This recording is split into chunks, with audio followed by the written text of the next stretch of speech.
கூடலூர் அருகே செப்பந்தோடு பகுதியில் காட்டு யானை தாக்கியதில் 60 வயது முதியவர் சம்பவ இடத்திலேயே உயிரிழந்து விட்டார்.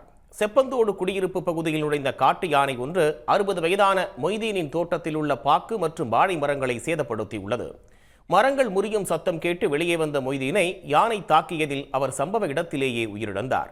தகவல் அறிந்து வந்த வனத்துறையினர் அவரது உடலை கைப்பற்றி பந்தலூர் அரசு மருத்துவமனைக்கு அனுப்பி வைத்தனர். இதனையடுத்து யானையை வனப்பகுதிக்குள் விரட்ட கோரி மக்கள் திடீர் சாலை மறியலில் ஈடுபட்டனர்.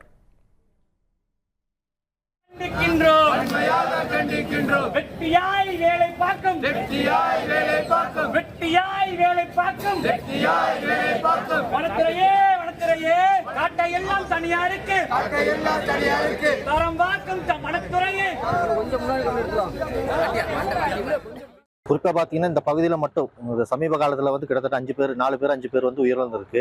அது வந்து நாங்கள் பலமுறை வந்து வருவோம், ஒரு உயிரிழப்பு வரும்போது வந்து இந்த மாதிரி வந்து மக்கள் வந்து கொந்தளிச்சு வருவாங்க. இதே வந்து அதிகாரிங்க வந்து இல்லைங்க நாங்கள் வந்து அந்த குமிக்க கொண்டு விரட்டுவோம் அப்படின்னு சொல்லி வந்து அடுத்த நாள் அந்த பிரச்சனை அப்படியே விட்டுருது.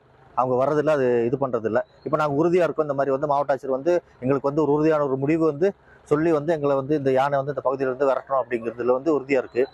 உடனுக்குடன் செய்திகளை தெரிந்து கொள்ள சன் நியூஸ் பெல் ஐகானை கிளிக் பண்ணுங்க.